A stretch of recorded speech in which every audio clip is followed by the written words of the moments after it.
பொன்னுலகத்தினில் புவியில் அந்தரத்து என்னுடை உட்புறத்திலங்குகின்றது. மண்ணு சிற்றோதியே வடிவம் யாவுமாய் துண்ணுவத பொருள் தொழுதிரஞ்சுவாம்.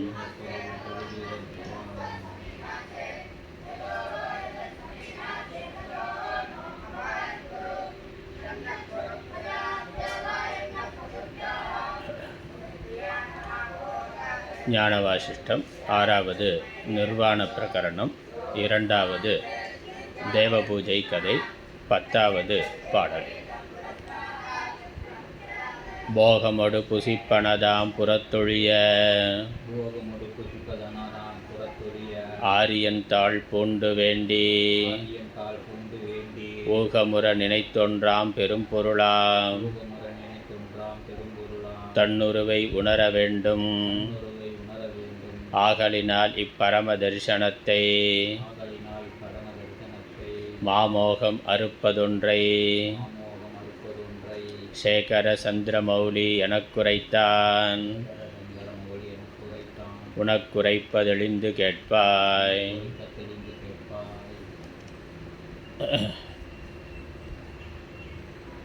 ஸ்ரீ வசிஷ்ட முனிவர் ஸ்ரீராமருக்கு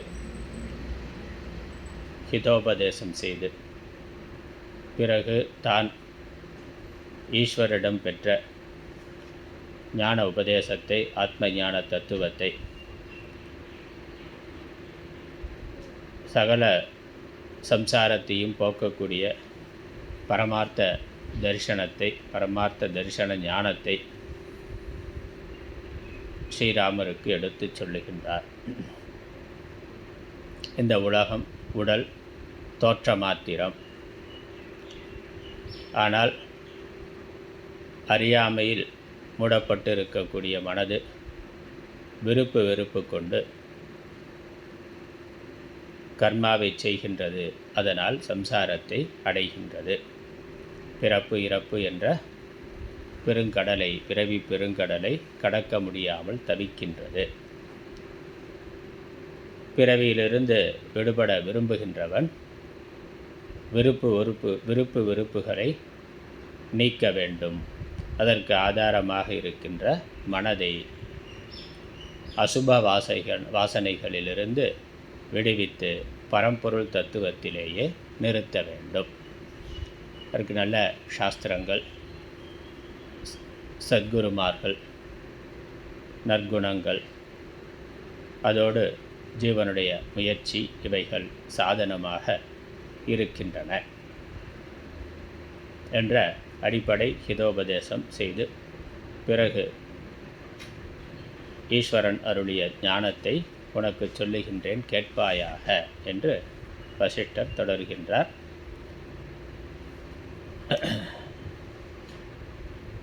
11வது பாடல். உயர் கையிலை பெருங்கிரியில் உருத்திரனை அர்ச்சனை செய்து ஒரு கால் கங்கை அயலுரு சாலையில் நோற்று சித்தர்கன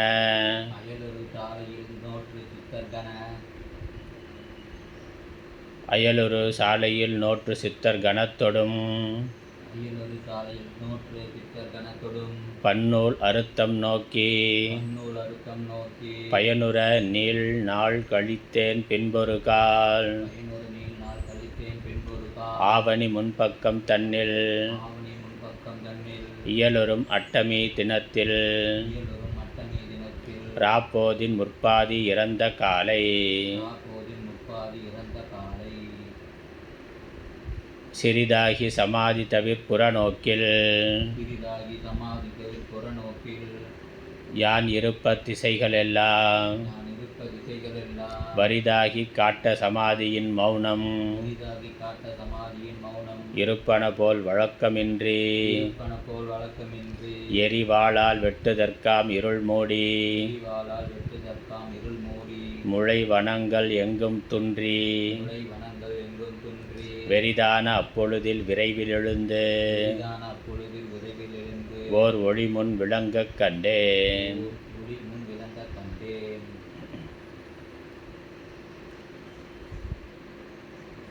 உயர் கையிலை பெருங்கிரியில் ருத்திரனை அர்ச்சனை செய்து ஒரு கால் கங்கை அயலுறு சாலையில் நோற்று சித்தர் கணத்தொடும் பன்னூல் அர்த்தம் நோக்கி பயனுற நீள்நாள் கழித்தேன். உயர்வான கைலாய பெருமலையில் ருத்ரன் அவரை ஈஸ்வரனை பூஜை செய்து வசிஷ்ட முனிவர் சொல்கிறார், நான் என்னுடைய ஆசிரமத்தில், அவருடைய ஆசிரமம் எங்கே இருக்குது? கைலாய மலையில் கங்கை கரையில் இருக்கின்றது. அவருடைய ஆசிரமத்தில் வழக்கமாக நித்தியமாக செய்கின்ற ஈஸ்வர பூஜையை செய்து ஒரு சமயம் அந்த பூஜை முடிந்த பிறகு, நித்தியமாக பண்ணக்கூடிய ஈஸ்வர ஆராதனம் முடிந்த பிறகு கங்கை அயலுறு சாலையில் நோற்று, கங்கைக்கு அருகில் கங்கை கரையில் இருக்கின்ற தவச்சாலையில், அயல்னா அருகில் இருக்கின்ற தவச்சாலை, அவர் தவம் செய்கின்ற அந்த இடத்தில் தவச்சாலையில் நோற்று அதற்கான தவம் செய்து தினசரி செய்ய வேண்டிய பூஜை முடிந்தது. அப்புறம் ஜபம், தியானம், மற்ற அவருடைய ஆத்தியாத்மிக சாதனைகளெல்லாம் அவர் செய்த பிறகு அப்புறம் என்னன்னா, சித்தர் கணத்தோடும் பன்னூல் அர்த்தம் நோக்கி, சித்தர்களுடைய கூட்டம், அங்கே இருக்கக்கூடிய மகான்கள், ரிஷிகள், சித்தகணங்கள், சாதுக்களோடு சேர்ந்து சாஸ்திர விசாரம் செய்து, இது அவருடைய ரொட்டீன். அவருடைய வசிஷ்ட முனிவர் என்ன பண்ணார்னா, அவருடைய ஆசிரமத்தில் நித்தியமாக ஜப தபாதிகள், அவருடைய சாதனைகள், சொந்தமாக செய்கிற சாதனைகளை செய்கிறது. பிறகு சாது மகாத்மாக்களோட, சித்தர்களோட சாஸ்திர விசாரம், வேதாந்த சாஸ்திரங்களை விசாரம் செய்கிறதுனா பன்னூல் அர்த்தம் நோக்கி பயனுற நீள்நாள் கழித்தேன்.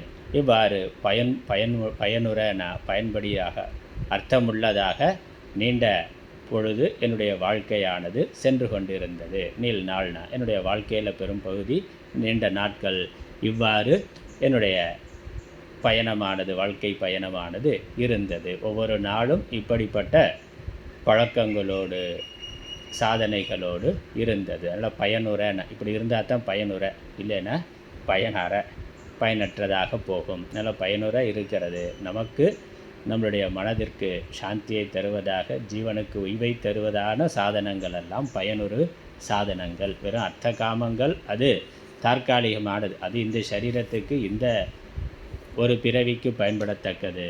ஆனால் ஜீவனுக்கு பயன்படத்தக்கது ஆன்மீக சாதனைகள் தான். அதனால் ஈஸ்வர ஆராதனம், ஜபம், தியானம், அதோட வேதாந்த சாஸ்திர விசாரம், வேதாந்த சாஸ்திர விசாரம். அதனால் பன்னூல்னா எல்லா விதமான சாஸ்திரங்களும் சாஸ்திரார்த்தத்தை சிந்தனை பண்ணுறதுன்னா, அதுவும் சித்தர்களோட, மகான்களோட அதை ஆராய்ச்சி செய்தல், விசாரம் செய்தல், கற்றல், கற்பித்தல், கேட்டல் எல்லாமே இருக்குது. அப்படி நாளை கழித்தல். அதனால் நீள்நாள் கழித்தேன். இவ்வாறு என்னுடைய வாழ்க்கையானது போய்கொண்டிருந்தது. பின்பு ஒரு நாள் ஆவணி முன்பக்கம் தன்னில், ஆவணி மாதத்தில், ஒரு வருஷம் ஆவணி மாதத்தில் அதனுடைய முதல் பட்சத்தில், கிருஷ்ணபக்ஷத்தில் இயலுறும் அஷ்டமி தினத்தில், அஷ்டமி நாளில், ஒரு ஆவணி மாதத்தில் முன்பட்சத்தில் இருக்கக்கூடிய அஷ்டமி தினத்தில், அஷ்டமி நாளில், அதுலேயும் இராப்போதில், இரவு பொழுதில், முன்பாதி இறந்த காலை, இரவினுடைய முதல் பகுதி, முன் யாமமானது முடிந்து விட்டது. அப்புறம் அடுத்த யாமம் அதிகாலை பொழுதுன்னு அர்த்தம். முன்பாதி இறந்த காலை, முன் ஜாமம் முடிந்து பின்ஜாமம் தொடங்கி இருக்கின்ற அந்த சமயத்தில் சிறிதாகி சமாதி புறநோக்கில் யான் இருப்ப, சமாதி கலைந்து, அந்த தியானத்தில் இருக்கிறார், சமாதியில் இருக்கிறார். அந்த தியானம் சமாதியானது கலைந்து மனது விழித்து இருக்கின்ற அந்த நிலையில் யான் இருக்கின்ற பொழுது திசைகள் எல்லாம் அரிதாகி காஷ்ட சமாதியின் மௌனம் இருப்பது போல வழக்கமின்றி எரிவாளால் வெட்டுதற்காம் இருள் மூடி முளைவனங்கள் எங்கும் துன்றி வெறிதான அப்பொழுதில் விரைவில் எழுந்து ஓர் ஒளி முன் விளங்க கண்டேன்.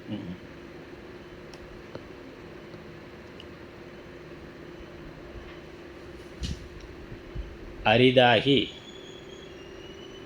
காஷ்ட சமாதியில் மௌனம் இருப்பன போல. அதாவது மனம் விழித்து விட்டது, கண்ணை திறந்து கூட பார்க்குறார், ஆனால் சரீரத்தை அசைக்காமல் அப்படியே அமர்ந்து இருந்து வெறுமனை பார்த்து கொண்டு இருக்கிறார். அதனால் தியானத்திலும் இல்லை, மனது விழித்து விட்டது, ஆனால் எழுந்து வேறு காரியங்களை பண்ணாமல் காஷ்ட மௌனம்னா காஷ்ட சமாதினா, காஷ்டம்னா சரீரம், இந்த சரீரத்தை அசைக்காமல் மௌனம் இருப்பது போல. அதனால் சரீரம் சமாதியில் இருக்குது, மனது விழித்து விட்டதுன்னா. சரீரம் சமாதியில் இருக்குன்னா அசையாமல் அமைதியாக இருக்குன்னு. அதனால் இருந்த இடத்துல அமைதியாக இருந்து மனது மட்டும் விழித்திருக்க மௌனம் இருப்பது போல, வேறு எந்த பேச்சும் இல்லாமல் ஒரு மௌனமான சிந்தனையில், விழிப்பு நிலையில் நான் இருக்கின்ற பொழுது, உடல் அசைவின்றி மனது விழித்திருக்கின்ற பொழுது. வழக்கமின்றி அப்படின்னா வேறு விவகாரங்கள், வேறு காலை கடன்லாம் முடிக்க இன்னும் போகலை. அதிகாலை பொழுதில் தியானம் கலைந்து அமைதியாக உட்கார்ந்துருக்கிறார். சரீரமும் எழுந்திருக்கலை, மனது விழித்திருக்கிறது, காலை கடன்கள்லாம் என்ன செய்ய தொடங்கலை. மற்ற வழக்கம் இன்றின வேறு விவகாரங்கள் இல்லாமல் ஒரு மௌனமாக சாந்தமாக இருக்கிறார். காலையில் எழுந்திரிச்சோன்னா நமக்கு சில சமயங்களில் மனசு நல்லா அமைதியாக இருந்து நல்லா தூக்கம் இருந்தால் அமைதியாக சும்மா இருக்கலாம்னு தோணும். தியானம் முடிந்த பிறகு நல்லா தியானம்லாம் பண்ணியிருந்தாக்க அப்படியே அமைதியாக உட்கார்ந்துருக்கு. தியானத்திலையும் இல்லை, அதே சமயம் விவகாரத்துக்கும் போகாமல் அமைதியாக சும்மா இருத்தல் அப்படிங்கிறது இருக்கிறது. அப்படி இருக்கிறார். ஆனால் புற சூழ்நிலை எப்படி இருக்குது? எரி வாளால் வெட்டுதற்காம் இருள் மூடி, எங்கும் இருள் மூடி இருக்குது. அஷ்டமி திதி பாதியில் இருக்குது, அமாவாசையிலேருந்து பௌர்ணமிக்கு போகிறதுல அஷ்டமி திதியில் இருக்குது. அதனால் அதிக வெளிச்சம் இல்லை. அது ஒரு வனத்தில் இருக்கிறார். அடர்ந்த இருள் இருக்குது. அடர்ந்த இருள் எப்படி அடர்ச்சியாக இருக்குன்னா, கத்தியால் வெட்டுற மாதிரினா. அதனால் எரிவாளால் வெட்டுதற்காம் இருள்னா ரொம்ப திக்கான இருள், கட அந்தகாரமாக நல்லா திக்கான அடர்த்தியான இருள், கேக் மாதிரி இருக்குன்னா வெற்ற அளவுக்கு அந்த மாதிரி ஒரு சாலிடாக இருக்கிற மாதிரி இருக்குது. அதை அப்படி சொல்கிறார். ஆனால் எரிவாளால் வெட்டுதற்காம் இருள் மூடினா, அவ்வளோ ஒரு அடர்த்தியான இருள், கத்தியால் வெட்டுற மாதிரி இருக்கக்கூடிய ஒரு அடர்த்தியான இருள் மூடி. முளை வனங்கள் எங்கும் துன்றி, முளைனா குகை காடு எல்லாம், மலைச்சரிவுகள், குகை காடு இதெல்லாம் மூடியிருக்க. வெறிதான அப்பொழுதில் வெறுமையான, அப்போ வேறு எதுவுமே தெரியலை, எல்லாமே இருள் மூடி இருக்குது. இவர் மட்டும் விழித்திருக்கிறார், வேறு எந்த விகாரம் பண்ணாமல் பேசாமல் அமைதியாக உட்கார்ந்திருக்கின்றார். அந்த சமயத்தில் விரைவில் எழுந்து ஓர் ஒளி முன் விளங்க கண்டேன். அவருக்கு முன்னாடி ஒரு பெரும் ஜோதியானது தெரிகின்றது. அடர்ந்த இருளில் ஒரு பெரும் ஜோதியானது தோன்ற கண்டேன்.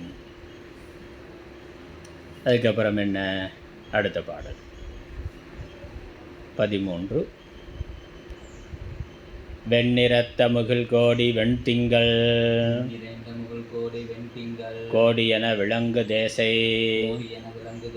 கண்ணகத்தில் நோக்கலுமே நந்தி முதல் வர உமையால் கைமேல் கை வைத்து எண்ணறச் சங்கரன் வரலும் மாணாக்கருடன்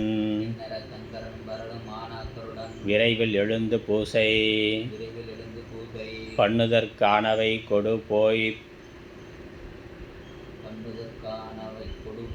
பன்மலர் தூய் தூரத்தில் பணிந்து போற்றி திங்களினும் மிக குளிர்ந்து செவ்விதாய் நோயெல்லாம் தீர்க்கப்பட்ட அங்கனுர அருள் நோக்கம் செய்தானை வணக்கத்தால் அருக்கியத்தால் துங்க உபச்சாரத்தால் மந்தார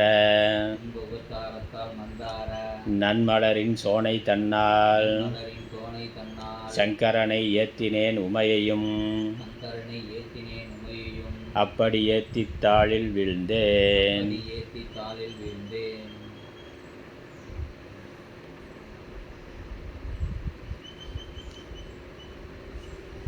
வெண்ணிறத்த முகில் கோடி வெண்திங்கள் கோடி என விளங்கு தேசை கண்ணகத்தில் நோக்கலுமே. அந்த அடர்ந்த இருளில் ஒரு பேரொளி தோன்றுகின்றது. அது எப்படி இருந்ததுன்னா, வெண்ணிறத்த முகில் கோடி, இந்த வெண்மையான மேகக்கூட்டங்கள், வெண்மையாக இருக்கக்கூடிய வெண்மேகங்கள் கோடி மேகங்கள் சேர்ந்து இருப்பது போலும் வெண்திங்கள் கோடியென விளங்கு தேஜை. திங்கள் சந்திரனானது கோடி சந்திரன், கோடி சூரியன்னு சொல்லுவோம், அதே மாதிரி கோடி சந்திரன். அந்த அளவுக்கு பிரகாசம், அதனுடைய குளிர்ந்த பிரகாசம். பிரகாசம் இருக்குது. சூரிய பிரகாசம்னா வெப்பமாக இருக்கும். ஒரு சூரியன் வெப்பமே அதிகமாக இருக்குது. கோடி சூரியன் இருந்தால் அந்த வெப்பம் எப்படி இருக்கும்? ஆனால் அப்படி இல்லாமல் கோடி சந்திரன்னா, ஒரு சந்திரன் இருக்கிறது நல்லா குளிர்ந்து இருக்குது. கோடி சந்திரன் தோன்றுனாக்கா அப்படி குளிர்ச்சியான, அழகிய, மிருதுவான, மென்மையான, வெண்மையான அந்த தேஜஸ், அந்த பிரகாசம் கண்ணகத்தில், கண்ணால் அதை பார்த்தேன், கண்ணால் மனதால் அதை பார்த்தேன், உணர்ந்தேன். நந்தி முதல் வர உமையால் கைமேல் கை வைத்து எண்ணறச் சங்கரன் வரணும். அங்கே யார் வந்திருக்கிறார்னா சிவபெருமான் உமையாலோடு வந்திருக்கிறார். பார்வதி பரமேஸ்வரன் காட்சி கொடுக்கிறார்கள். பார்வதி சமேத பரமேஸ்வரன் காட்சி கொடுக்கிறார். இப்படி அவருடைய நந்தி வாகனத்தில் வந்திருக்கிறார். நந்தி முதல் வர, திருநந்தி தேவர் முந்தி வர, முன்னாடி வர, உமையால் கைமேல் கை வைத்து, பார்வதி தேவியோட கையோடு கைப்பிடித்து சங்கரன் வருகின்றார்.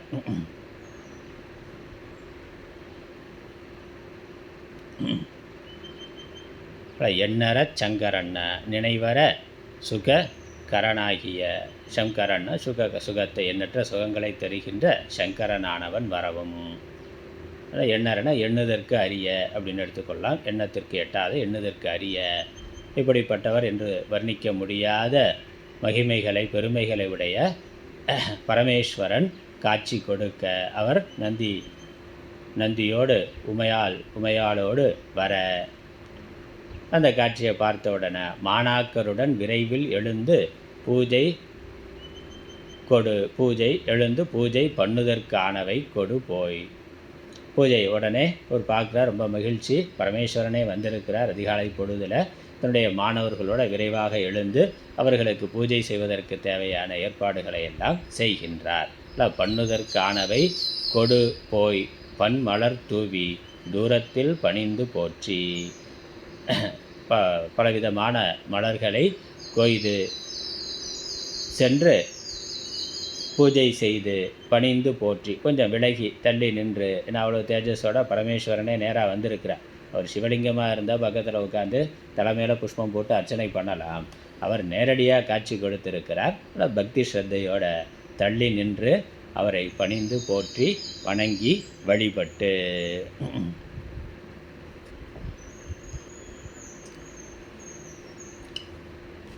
பண்ணுவதற்கானவை கொடு போயினா பூஜை செய்வதற்கு தேவையான எல்லா உபகரணங்கள், எல்லா சாதனைகளையும், பூஜா பொருட்கள் எல்லாம் எடுத்து கொண்டு போய் பலவிதமான மலர்களையும் கொண்டு போய் தூவி, மலர் பொய்து மலரை தூவி நமஸ்கரித்து, விலகி நின்று நமஸ்கரித்து பணிந்து போற்றி. அதுக்கப்புறம் என்னது 14வது பாடலில், திங்களினும் மிக குளிர்ந்து செவ்விதாய் நோயெல்லாம் தீர்க்கப்பட்ட அங்கனுற அருள் நோக்கம் செய்தானை. திங்களினும் மிக குளிர்ந்து, திங்களை விட சந்திரனே குளிர்ச்சி, சந்திரனை விட மிக குளிர்ந்து, ஏன்னா கோடி சந்திரன் வந்தது போல் இருக்கிறார். அதனால் மிக குளிர்ந்து செவ்விதாய் நோயெல்லாம் தீர்க்கப்பட்ட, எல்லா நோய்களும் தீர்ந்து,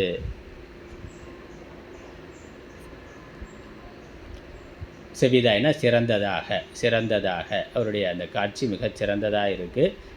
சரீரத்தில் மனதில் இருக்கக்கூடிய சகல நோய்களும் நீங்கி, அவர் பார்வையே, அவருடைய தர்சனம், பகவான் வந்து இருக்கிறதே எல்லா நோய்களையும் குணப்படுத்துவதாக அங்கனுற அருள் நோக்கம் செய்தானே, அப்படி கடைக்கண்ணால் பார்க்கிறார். அதனால் பரமேஸ்வரன் காட்சி கொடுத்து உமையாளோட அம்மையோடு வந்து காட்சி கொடுத்து கடைக்கண்ணால் பார்க்கிறார். அதற்கு மேலே வேற என்ன வேணும்? இது வரைக்கும் உடம்புல மனதில் ஏதாவது நோய்கள் இருந்தால் எல்லாம் அந்த நோய் நீங்குமாறு காட்சி கொடுத்த அவரை வணக்கத்தால் அர்க்கியத்தால், வணக்கம் வீழ்ந்து நமஸ்காரம் பண்ணுறார். அப்புறம் அர்க்கியத்தால், அர்க்கியம் பாத்தியம், விருந்தினர் வந்தால் எப்படி சோடச உபச்சார பூஜையில் என்ன பண்ணுறோமோ அர்க்கியம் பாத்தியம் ஆச்சமனம் எல்லாத்துக்கும் ஜலம்லாம் கொடுத்து முறையாக உபச்சாரம் செய்கின்றார்கள். துங்கன உயர்ந்த உபச்சாரத்தால் வேளார அந்த ஷோடச உபச்சாரங்கள் செய்து பூஜித்து மந்தார நன்மலரின் சோனை தன்னால்.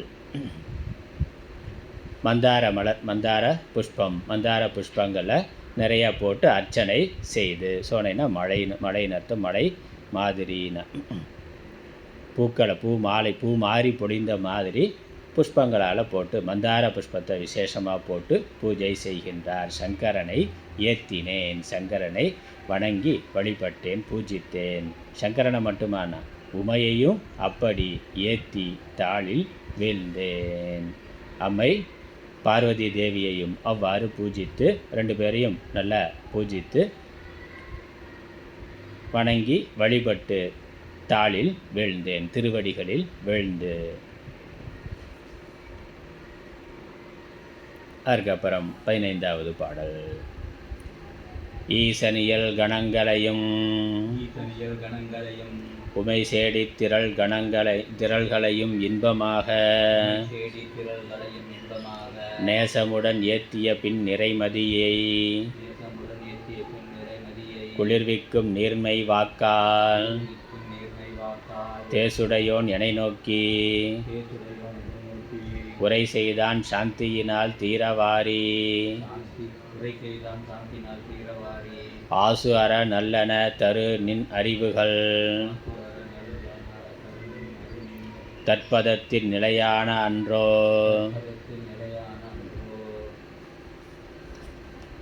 ஈசன் இயல் கணங்களையும் உமை சேடி திரள்களையும் இன்பமாக நேசமுடன் ஏத்திய பின் நிறைமதியை குளிர்விக்கும் நீர்மை வாக்கால் தேசுடையோன் எனை நோக்கி உரை செய்தான். ஈஸ்வரன் பார்வதி பரமேஸ்வரனை நன்றாக பூஜை செய்தார். அப்புறம் அவர்கள் வர்ற பொழுது அவர்கள் மட்டுமா வருவாங்க, அவர்களுடைய பூத்த கணங்களும் சேடி பெண்கள், அம்பாளுடைய சேடி பெண்கள், சிவபெருமானுடைய சிவகணங்கள் எல்லாரும் புடைசூழ வந்திருக்கிறார்கள். அவர்களும் வந்திருக்கிறார்கள். அவர்களுக்கும் உடன் வந்தவர்களுக்கும் உரிய உபச்சாரங்கள் செய்து. அதான் அதனால் ஈசனியல் கணங்கள்னா ஈசனுடைய சிவகணங்களையும் உமையாளுடைய சேடி திரள்களையும், சேடினா பெண்கள், அந்த பெண்களையும் இன்பமாக நேசமுடன் ஏத்திய பின், ரொம்ப மகிழ்ச்சியாக சந்தோஷமாக அவர்களை ரொம்ப அன்போட பண்போட மகிழ்ச்சியாக பூஜித்த பின்னர், வணங்கிய பின்னர் நிறைமதியை குளிர்விக்கும் நீர்மை வாக்கால். அப்போ சிவபெருமான் குளிர்ந்த அருமையான மென்மையான மிருதுவான வாக்கினால் பேசுகின்றார்னா. எப்படிப்பட்ட வாக்குனா, அந்த வாக்கு நிறைமதியை குளிர்விக்குமா, சந்திரனையே குளிர்விக்கிற மாதிரியான குளிர்ந்த வார்த்தைகள். நீர்மை வாக்கால் தேசுடையோன் எனை நோக்கி, அந்த தேஜஸுடைய பரம்பொருளானவர் பரமேஸ்வரனானவர் எனை நோக்கி உரை செய்தார். அதனால் அவராக வந்து காட்சி கொடுக்கிறார், அவராக வந்து வாக்கும் கொடுக்கிறார், பேசுகின்றார், உரை செய்தார், பேசினார். என்ன பேசினார், என்ன கேட்டார்? சாந்தியினால் தீர ஆரி ஆசு அற நல்லன தரு நின் அறிவுகள் தத்பதத்தின் நிலையான அன்றோ.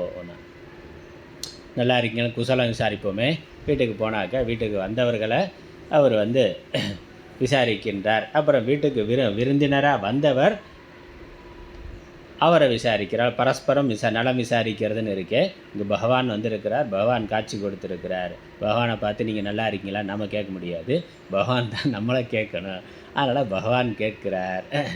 அவர் என்ன கேட்குறாருன்னா, அவர் கேட்கப்படுறவர் வசிஷ்டர் முனிவராக இருக்கிறதுனால, அவர் எப்பொழுதும் ஜப தியானத்தில் இருக்கிறதுனால, ஆத்ம ஞானியாக இருக்கிறதுனால அதற்கேற்றார் போல் கேட்குறார். அதனால் ஒரு சன்னியாசிகிட்ட என்ன கேட்கணுமோ, நல்லா இருக்கீங்களா, புள்ள குட்டியெல்லாம் நல்லா இருக்கா அப்படின்னு சன்னியாசியை பார்த்து கேட்க முடியாது. அப்போ அவர்கிட்ட கேட்குற பொழுது, என்ன சிஷியர்கள்லாம் இருக்காங்களா, நல்லா இருக்காங்களா இல்லை ஓடிட்டாங்களா அப்படி கேட்கணும். அதுக்கு முன்னாடி நீங்கள் நல்லா இருக்கீங்களா அப்படின்னு கேட்குறது. சன்னியாசி நல்லா இருக்கிறதுனா என்னது?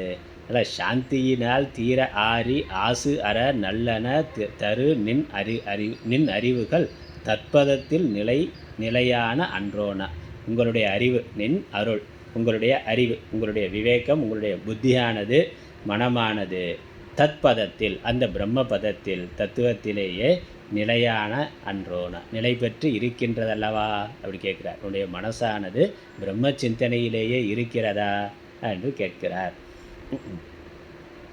சாந்தியினால், பரம சாந்தியினால், லௌகிக்க தாபங்கள்லாம் எதுவும் இல்லாமல், ஆசை பாசங்கள்லாம் இல்லாமல் தீர ஆறி, நன்று ஆறி சாந்தமானதாக, குளிர்ச்சியானதாக, கோபதாபங்கள் எதுவும் இல்லாததாக, ராகத்வேஷங்கள் இல்லாததாக, பரிபூர்ண சாந்த நிலை அடைந்ததாக. அதனால் சாந்தியினால் தீர ஆறி, சாந்தி வர்றதுக்கு முன்னாடி கொதிப்பாக இருந்தது, இப்போ ஞானத்தினால தபஸ்னால சாந்தி இருக்குது. அந்த சாந்தியினால் தீர ஆறி, ஆசு அற, எவ்விதமான மாசுகளும் இல்லாமல், அந்த மனதில் இருக்கக்கூடிய அவித்யா, காம, கர்ம, இந்த மாதிரி மனதில் இருக்கக்கூடிய ஆசைகள் இல்லாது, அஜ்ஞானம், சம்சயம், விபர்யம், இந்த மாதிரியான தோஷங்கள் எதுவும் இல்லாத, நல்லன தரு நின் அறிவுகள், நல்லவற்றை, நல்லன என்னென்னா மோட்சம், மோட்ச இன்பத்தை, பேரின்பத்தை அடைந்திருக்கின்ற நின் அறிவுகள் தருகின்ற அந்த உன்னுடைய அறிவு, அந்த ஞானமானது, மனதானது, ஞானத்தை உடைய மனமானது தத்பதத்தில் நிலையான அன்றோ, அந்த பரம்பொருளிடத்திலேயே நிலை பெற்று இருக்கின்றது அல்லவா, இருக்கிறதா அப்படிங்கிறது கேள்வி. இருக்கிறதா? சாந்தத்தினால் சித்த அமைதி பெற்று குற்றமில்லாத மங்களத்தை தரும் உன்னுடைய உணர்வுகள், அறிவுகள்ங்கிறது அறிவை உடைய மனது, அந்த மனமானது, உன்னுடைய மனமானதுன்னு எடுத்துக்கொள்ளணும். உன்னுடைய மனமானது தத்பதத்தில் நிலையான அன்றோ, உன்னுடைய மனது அந்த பிரம்ம தத்துவத்திலேயே இருக்கின்றதான. அதான் பகவான் கேட்டார், உடம்பு நல்லா இருக்கா, சாப்பிட்டியா, தூங்குனியா, அதெல்லாம் விதிப்படி நடக்கிறது. எப்போ நடக்குமோ அது நடக்கும், அவ்வளோதான். அது தூக்கம் வந்ததா, வரலைன்னா என்ன பண்ண போகிறோம், ஒன்றும் பண்ண முடியாது, அவ்வளோ. அதனால் அதெல்லாம் கேட்குறலாம் சும்மா ஒரு பேருக்காக கேட்டுருக்கோம். அறிவுகள்னால் சித்த விருத்திகள்னு எடுத்துக்கொள்ளணும். அதான் சித்த விருத்திகள், மனசில் இருக்கக்கூடிய எண்ணங்கள், அவ்வளோதான். அப்படியே எனக்கு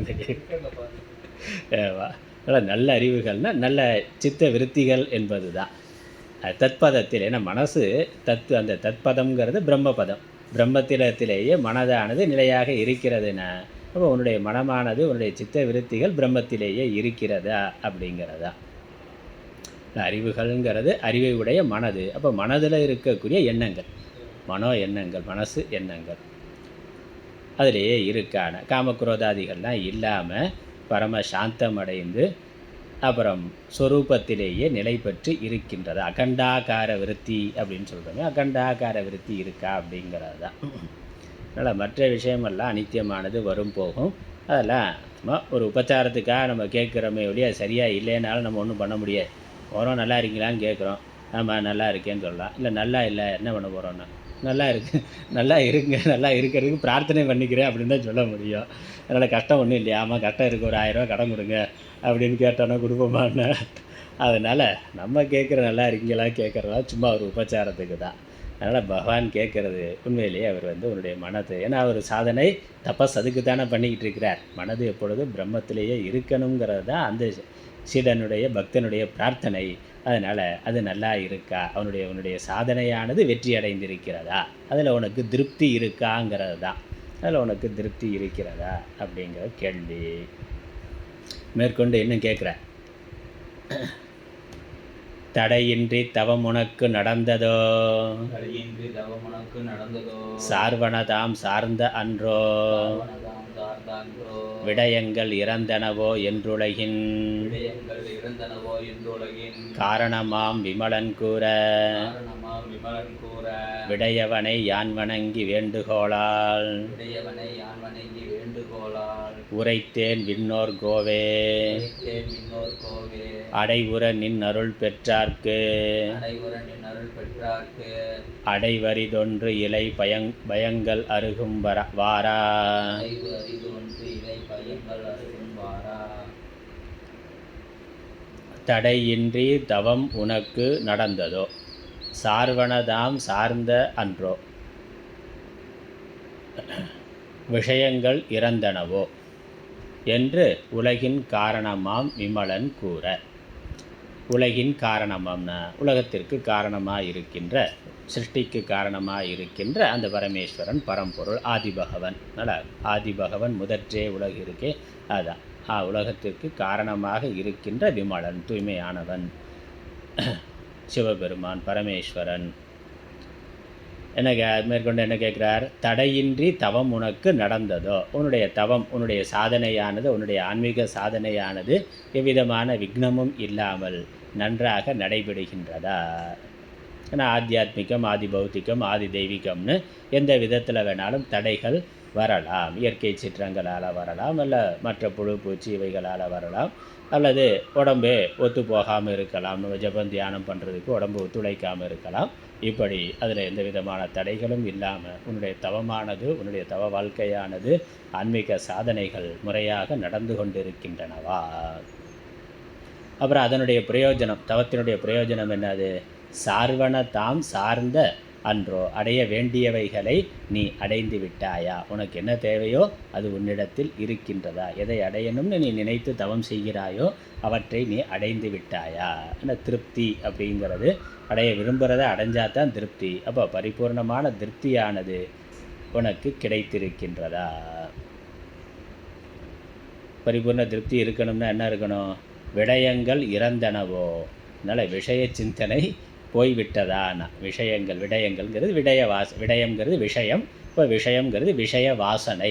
ஏன்னா அவர் காட்டில் தான் இருக்கிறார், வேறு ஒன்றும் தொந்தரவு பண்ணுறதுக்கு கையில் செல்ஃபோன் இல்லை, கரண்ட் இல்லை, அதனால் லேப்டாப்பு இதெல்லாம் ஒன்றும் இல்லை, சோசியல் மீடியாவில் ஒன்றும் இல்லை. அதனால் வேறு புறத்தில் விஷயம் இல்லை. ஆனால் மனது வாசனையினால் சலனப்பட்டு கொண்டு இருக்கும். அதை சலனத்தை போக்குறதுக்கு தான் தவம். நான் காட்டில் தனியாக இருக்கிறதுக்கு ஏன் தவம் பண்ணணும்னா, சும்மா இருக்கிறதே தவமாக இருக்குது, வெறும் மரஞ்செடி கொடி தானே இருக்குது, அங்கே ஒன்றும் பிரச்சனை பண்ணுறதுக்கு பக்கத்தில் வேறு யாரும் இல்லையேண்ணா. வெளியே ஆள் இருக்கணுங்கிற அவசியம் இல்லை, நம்ம மனசுக்குள்ளேயே எல்லோரும் இருக்கிறார், எல்லா வாசனைகளும் இருக்குது. அதனால் இமயமலைக்கு போனாலும் வேறு எங்கேயும் போனாலும் தனியாக இருந்தாலே போதுமே, அங்கே தபஸ் வேணுமான்னா. உள்ளே இருக்கக்கூடிய வாசனைகளை போக்குறதுக்கு ஜபதபங்கள், தியானம், பூஜைகள் எல்லாம் தேவை. அதனால் அந்த சாதனைகள் எல்லாம் முறையாக செய்து விஷயங்கள் இறந்தனவோ, மனதில் இருக்கக்கூடிய அந்த வாசனைகள் எல்லாம் விஷய வாசனைகள் பல பிறவிகளாக தொடர்ந்து ஏற்பட்ட அனுபவத்தினால் ஆழ் மனதில் இருக்கக்கூடிய அந்த வாசனைகள் எல்லாம் நீங்கி நீ பிரம்மமாகவே, மனது அந்த பிரம்ம தத்துவத்திலேயே உனக்கு இருக்கின்றதா? பிரம்மானந்தத்தை அனுபவித்து கொண்டு இருக்கிறாயா அப்படின்னு கேட்டா என்று விமலன் கூற, உலகின் காரணமாம் விமலன் கூற, விடையவன விடையை வாகனமாக கொண்டவன் வணங்கி உடனே வசிஷ்ட முனிவர் என்ன பண்ணுறார்? மீண்டும் ஒரு நமஸ்காரத்தை பண்ணி வேண்டுகோளால் உரைத்தேன். அவர் ரொம்ப பணிவோட பக்தியோட இவர் சொல்லுகின்றார்.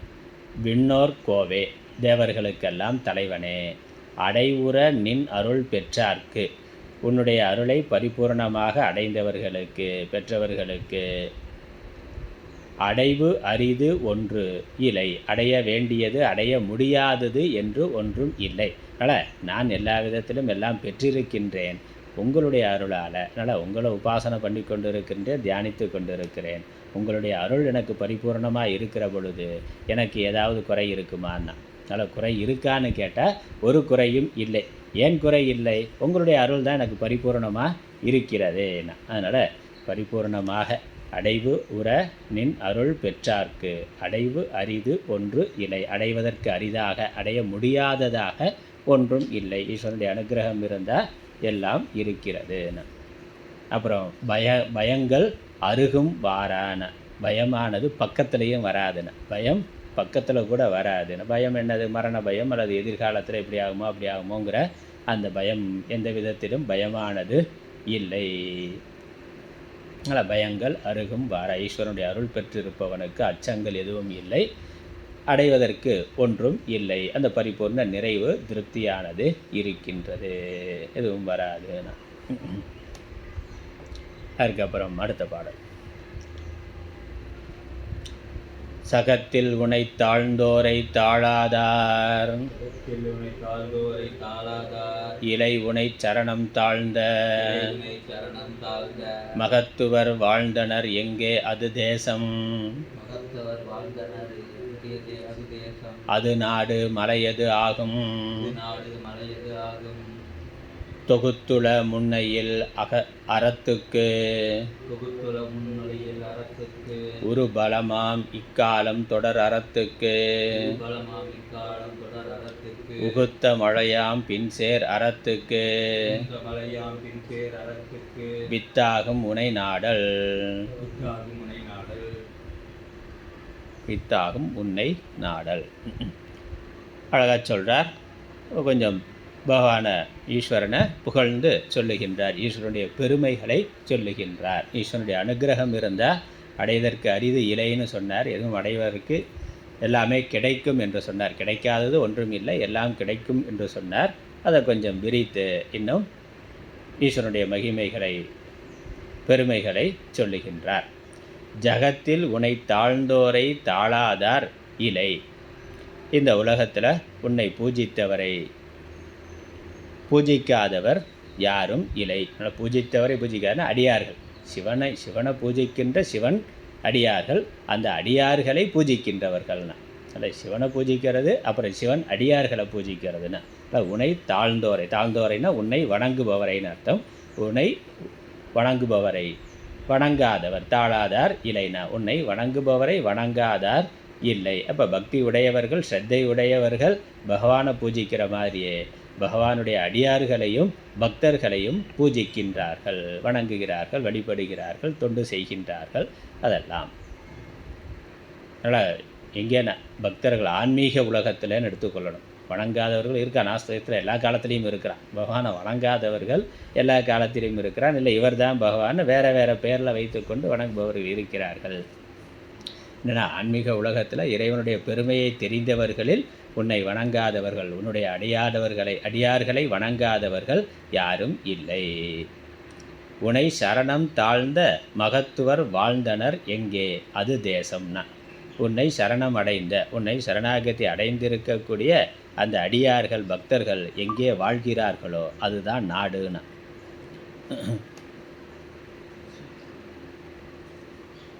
சொல்கிறார். அதனால் எது நாடுனா எங்கே ஆஸ்திகர்கள் இருக்கிறார்களோ அதுதான் நாடுனா. உன்னை சரணம் தாழ்ந்த உன்னை சரணாகதி அடைந்த உன் சரணங்களை தாழ்ந்து வணங்கி பூஜை செய்து கொண்டிருக்கக்கூடிய மகத்துக்கள் மகாத்மாக்கள் வாழ்ந்தனர் எங்கே வாழ்ந்து கொண்டிருக்கிறார்களோ அது தேசம், அதுதான் நாடுன்னு.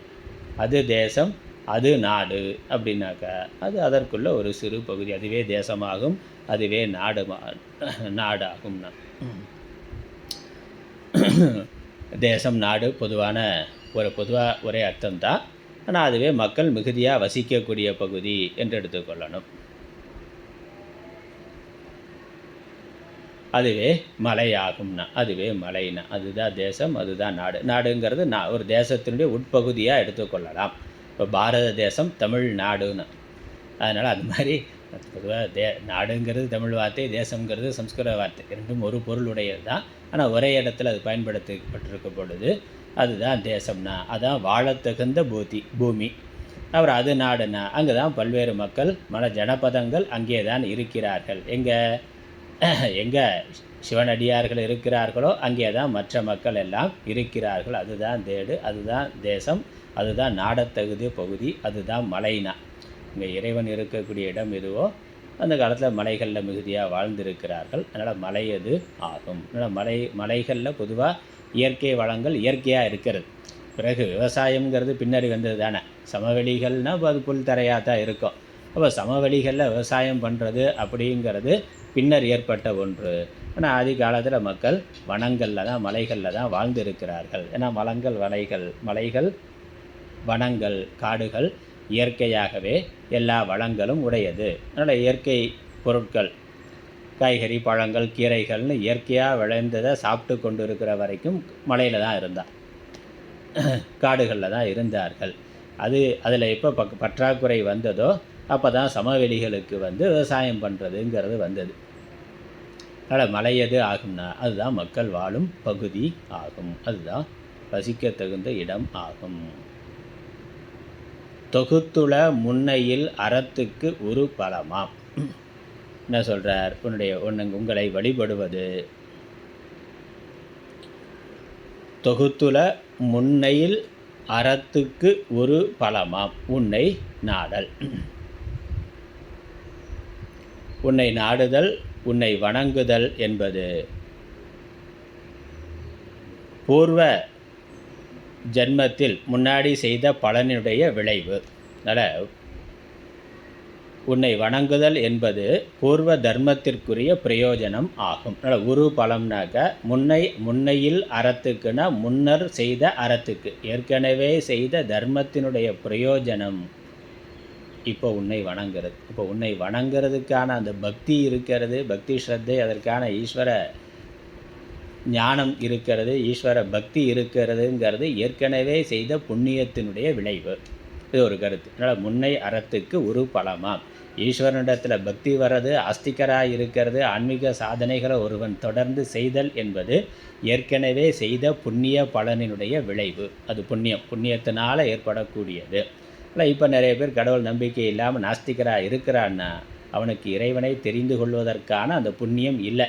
இது வரைக்கும் அவன் அந்த வாழ்க்கையில் அவன் அதை செய்தது இல்லை.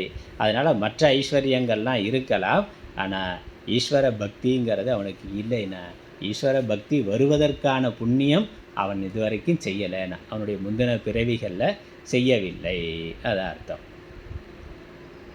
ஆனால் தொகுத்துள்ள முன்னையில் அறத்துக்கு ஒரு பலமாம் உன்னை வணங்குதல் என்பது ஏற்கனவே செய்த புண்ணியத்தினுடைய பலன். அதுக்கப்புறம் என்ன சொல்கிறார்? இக்காலம் தொடர் அறத்துக்கு உகுத்த மழையாம்னா இப்போ நான் செய்து கொண்டு இருக்கக்கூடிய தர்மத்திற்கு அது பெய்கின்ற பெரு மழையாகும். அது ஈஸ்வர பக்தியானது. ஏற்கனவே செய்த புண்ணியத்தினுடைய விளைவாக இப்போ ஈஸ்வர பக்தியானது வந்திருக்கு. இப்போ செய்கின்ற ஈஸ்வர பக்தி இப்போ செய்து கொண்டிருக்கக்கூடிய அறத்திற்கு மழையாக இருக்கின்றது. அதனால் தர்மமும் பக்தியும் பிரிக்க முடியாது.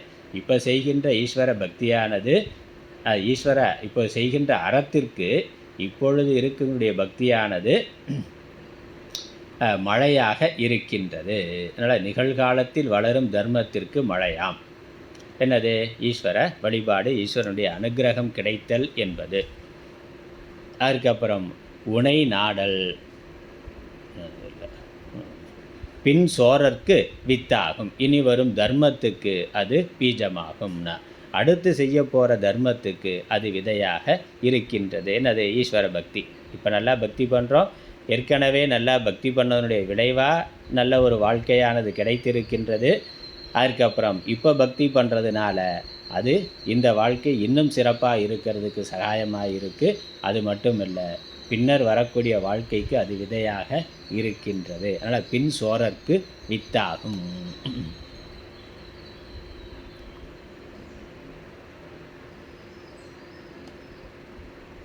அதனால் ஈஸ்வரனை வணங்குதல் கருத்து என்னென்ன? இந்த பாட்டோட கருத்து வசிஷ்டர் எப்படி பகவானையும் பகவானுடைய பெருமைகளையும் சொல்கிறாருன்னா, ஈஸ்வரனையும் ஈஸ்வரனுடைய அடியார்களையும் சிவனையும் சிவன் அடியார்களையும் வணங்குதல் வழிபடுதல் என்பது ஏற்கனவே செய்த புண்ணியத்தின் பலன்.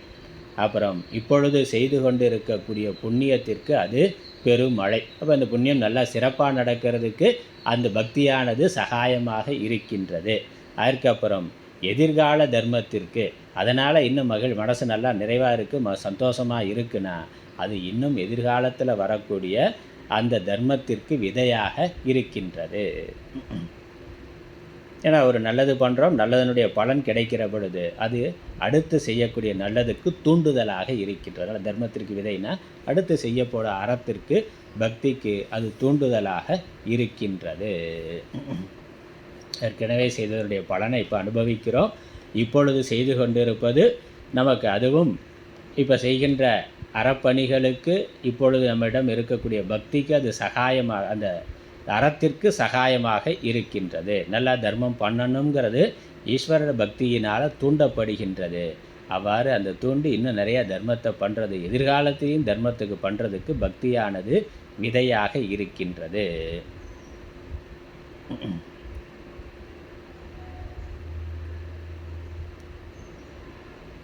அதனால் ஏற்கனவே செய்திருக்கிறதைய விளைவாக வருது. அதுக்கப்புறம் இப்பொழுது செய்து கொண்டிருக்கிறத வளர்ப்பதற்கு உதவியாக இருக்கின்றது. அப்புறம் எதிர்காலத்தில் செய்வதற்கு அது விதையாக இருக்கின்றது. என்ன செய்வதற்கு? தர்மம் செய்வதற்கு. எது? பக்தி. இல்லை, ஏற்கனவே முன்னாடி போட்ட மரம் செடி கொடிகள் அல்லது முன்னோர்கள் வைத்த விதையானது நமக்கு இப்போ விருட்சமாக இருந்து பலன் தந்து கொண்டு இருக்கின்றது. அதுக்கப்புறம் அந்த விருட்சத்திலிருந்து புதிய விதைகள் வருது. அதை இப்போ நாமளே விதைக்கின்றோம். விதைத்து புதிய விருட்சங்களை உண்டு பண்ணுறோம். அதுக்கப்புறம் என்னென்னா அதிலிருந்து வரக்கூடிய விதைகள் எதிர்காலத்திற்கு விருட்சத்திற்கு அது நமக்கு எதிர்காலத்தில் கிடைப்பதற்கு அது விதைகளாக இருக்கின்றது. அதனால் இந்த புண்ணியமானது பக்தியானது, ஈஸ்வர பக்தியானது, ஈஸ்வர அடியார்களை வணங்குதல் வழிபடுதல் என்பது சென்ற பிறவியில் செய்த தர்மத்தினுடைய விளைவு இப்பொழுது நாம் செய்து கொண்டிருக்கக்கூடிய தர்மத்தை அது விருத்தியாக்குகின்றது. எதிர்காலத்தில் தர்மத்தை செய்வதற்கும் அது தூண்டுதலாக விதையாக இருக்கின்றது. அதனால் பக்தியினுடைய பெருமை, ஈஸ்வருடைய அனுகிரகத்தினுடைய பெருமையை ரொம்ப அழகாக சொல்லுகின்றார்.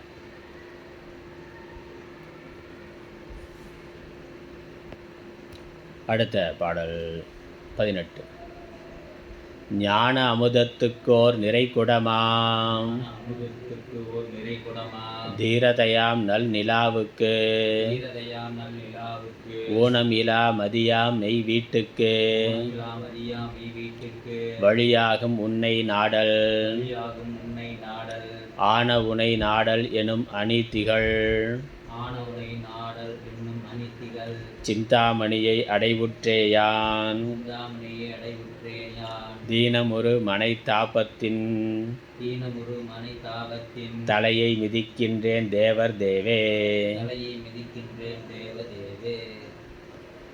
ஞான அமுதத்துக்கு ஓர் நிறைகுடமாம். அந்த ஈஸ்வரனுடைய அனுகிரகம், ஈஸ்வரனை நாடுதல் என்பது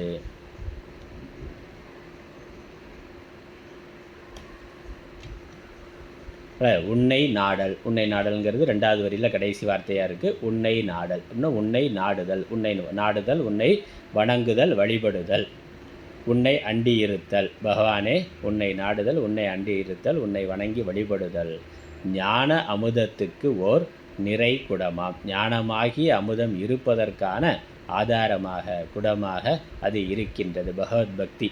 பகவத்பக்திங்கிறது ஞானமாகிய அமுதம் நிறைவதற்கான பாத்திரமாக இருக்கின்றது. தீரத்தையாம் நல் நிலாவுக்கு ஊனமிலா மதியாம். தீரத்தையாம் நல்ல நிலாவுக்கு. தீரத்தைனா புத்தி சக்தி, புத்தி சாமர்த்தியம், புத்தி சாத்துரியம் என்பது. புத்தியினால் இந்திரியங்களை மனதை அடக்குதல், அதான் தீரம் என்பது அதுதான். நல் நிலாவுக்கு, அந்த நிலாவுக்கு இன்னும் நல்ல பிரகாசத்தை, ஒளியை கொடுக்கின்ற அதுவாகும். ஊனமிலா மதியாம். மதியம்னா அந்த மதியில் இருக்கக்கூடிய அந்த பிரகாசம். சந்திரன் இருக்குது, சந்திரன் நல்லா குறையில்லாமல் முழுமையாக பூர்ண சந்திரனாக இருக்கணும், நல்ல பிரகாசம் உடையதாக இருக்குது.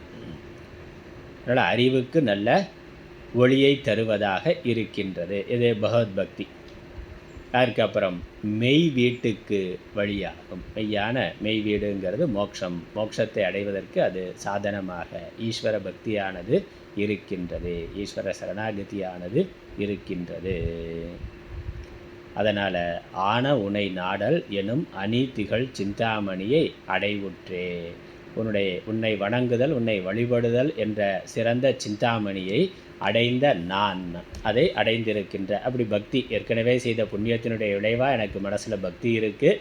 அந்த பக்திங்கிற சிந்தாமணியை வைத்து கொண்டு இருக்கின்ற நான், அதான் உனை நாடல் எனும் அணித்திகள் சிந்தாமணினா பகவானை அறிந்து கொள்ளுதல், பகவானை பற்றுதல், பகவானை வணங்குதல், வழிபடுதல் என்ற அந்த பக்தி, அதான் சிந்தாமணி. உன்னை நாடல் எனும் அணி திகழ் சிந்தாமணி. உன்னை நாடுதல், உன்னை தேடுதல் என்ற ஆபரணம் ஆபரணம் அதில் இருக்கின்ற விளங்குகின்ற சிந்தாமணி, அணி திகழ் சிந்தாமணி.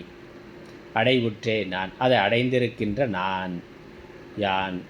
தீனம் ஒரு மனை தாபத்தின் தலையை மிதிக்கின்றேன் நான். தேவதேவே, தேவர்களுக்கெல்லாம் தேவனே, பரமேஸ்வரனே, தேவாதி தேவனே. தீனம் ஒரு மனைத்தாபம். மனைத்தாபம்னா இந்த பிறவி தாபம், சம்சார தாபம்.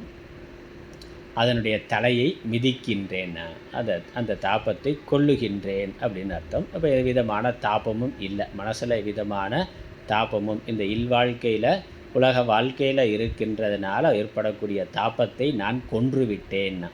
எதனால்?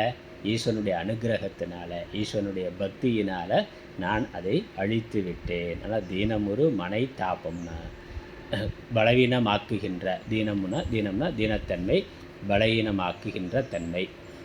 இது எதனால் வருது? நம்மளை பலவீனமாக்கிறது எது? இந்த சம்சார தாபம்தான்.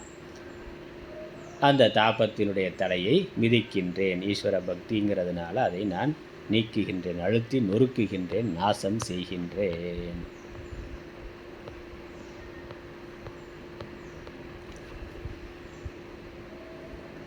அதுக்கப்புறம் அடுத்த பாடல்.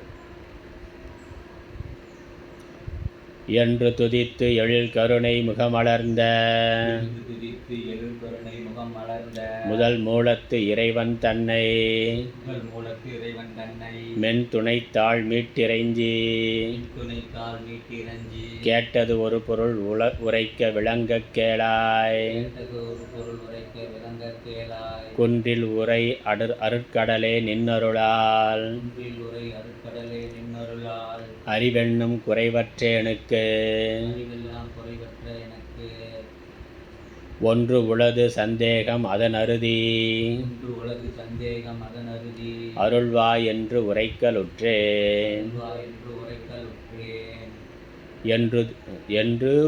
என்று துதித்து எழில் கருணை முகம் மலர்ந்த முதல் மூலத்து இறைவன் தன்னை மென் துணை தாழ் மீட்டு இறைஞ்சி கேட்டது ஒரு பொருள் உரைக்க விளங்க கேளாய் என்று துதித்து. இவ்வாறு ஈஸ்வரனுடைய பெருமை, ஈஸ்வரனை வணங்குறதுனால, ஈஸ்வரனுடைய அடியார்களை வணங்குவதனால ஏற்படுகின்ற நன்மை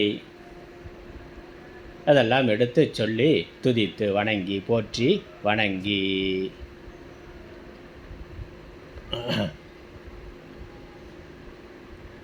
முகம் மலர்ந்த முதல் மூலத்து இறைவன் தன்னை. இவர் பூஜாரை போற்றி வணங்கினா என்னது? பகவான் மலர்ந்த முகத்தோடு இருக்கிறார்னா.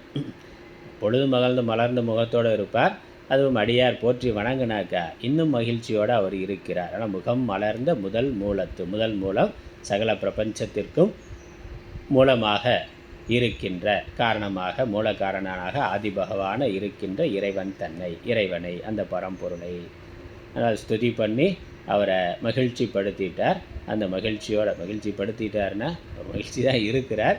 ஒரு ஸ்துதி பண்ண உடனே பரவாயில்ல, பக்தன் நம்ம புரிந்து கொண்டு இருக்கின்றார் அப்படின்னு ரொம்ப அவருக்கு உற்சாகமாக இருக்கிறார். ஏன்னா அவருக்கு அனுகிரகம் பண்ணுற அவராக தான் தேடி வந்திருக்கிறார். இவர் தபம் பண்ணதுக்கு பலனா அனுகிரகம் பண்ணுறதுக்குன்னு பகவான் வந்திருக்கிறார். அதை இவரும் பக்தனும் புரிந்து கொண்டு ரொம்ப மகிழ்ச்சியோடு இருக்கிறத பார்த்த உடனே பகவானுக்கு இன்னும் மகிழ்ச்சி. அதனால் முகமலர்ந்த முதல் மூலத்து இறைவன் தன்னை மென் துணை தாள் மீட்டு இறைஞ்சி அவருடைய திருவடிகளை மீண்டும் வணங்கி இன்னொரு முறை ஒரு நமஸ்காரத்தை போட்டு இறைஞ்சி கேட்டது ஒரு பொருள். அவரிடத்தில் ஒரு பிரார்த்தனை, ஒரு பொருள் கேட்டேன், ஒரு விஷயத்தை கேட்டேன். உரைக்க விளங்க கேளாய். என்ன கேட்டேன்னு நான் உனக்கு சொல்ல போகிறேன், கவனமாக கேளுன்னா. நல்லா பகவான் வந்தார், காட்சி கொடுத்தார். சந்தோஷமாக நல்லா இருக்கியான்னு கேட்டார். நானும் நல்லா இருக்கேன்னு சொல்லி அவருடைய பெருமைகள்லாம் சொல்லி அவரை நன்றாக விழுந்து வணங்கி ஒரு சந்தேகம் எனக்கு இருந்தது, அதை அவரிடம் கேட்டேன். நல்லா கேட்டது ஒரு பொருள், இறைஞ்சி கேட்டது ஒரு பொருள். ஒரு பொருள்னால் ஏதோ செக்கு கேட்கல, ஏதோ பணம் கேட்கல, ஒரு ஞானத்தில் ஒரு குறையான. மற்ற விஷயம் எல்லாத்துலேயும் திருப்தியாக நிறைவாக இருக்கிறார். ஆனால் அறிவு விஷயத்தில் மட்டும் எப்பொழுதுமே ஒரு தாகம் இருக்கிறது, அறிஞர்களுடைய தன்மை. அதனால் ஒரு சந்தேகம் இருந்தது, அதை உரைக்க கேட்டேன். குன்றில் உரை அருட்கடலே நின்னருளால். குன்றில் இந்த கைலாச மலையில் இருக்கின்ற வாசம் செய்து கொண்டிருக்கின்ற அருட்கடலே, உன்னுடைய உன்னுடைய அருளால் அறிவெல்லாம் குறைவு அற்றேனுக்கு. அறிவிலையும் ஒரு குறைவு கிடையாது, மற்ற திருப்தியிலையும் குறைவு கிடையாது, அறிவிலையும் ஒரு குறைவு கிடையாது. நன்றாக இருந்தாலும் ஒன்று உளது சந்தேகம், ஒரு விஷயத்தில் சந்தேகமானது இருக்கின்றது. அது அறுதி அருள்வாய், அதை உறுதியாக தெளிவுபடுத்துவாய். அதனால் அறுதினா நிச்சயித்து அதை எனக்கு சந்தேகம் இல்லாமல் என்னுடைய உறுதி ஏற்படும் மாதிரி அதை அருள்வாய், அருள் புரிவாயாக. அதனால் அதன் அறுதினா அதனுடைய நிச்சயத்தை, அதனுடைய சொரூபத்தை, அதனுடைய லட்சணத்தை எனக்கு தெள்ளத் தெளிவாக எடுத்தருள்வீராக என்று உரைக்கலுற்றேன் என்று என்னுடைய சந்தேகம் ஐயம் என்ன என்று என்பதை கேட்டேன். என்ன கேட்டார்னு நாளை வகுப்புல பார்க்கலாம். ஓம் ஈஸ்வரோ குருராத்மேதி மூர்த்திபேத விபாகினே வ்யோமவத்யாப்ததேகாய தட்சிணாமூர்த்தயே நமः. ஓம் பூர்ணமதः பூர்ணமிதம் பூர்ணாத் பூர்ணமுதச்யதே பூர்ணஸ்ய பூர்ணமாதாய பூர்ணமேவாவசிஷ்யதே. ஓம் சாந்தி சாந்தி சாந்தி. ஹரி ஓம்.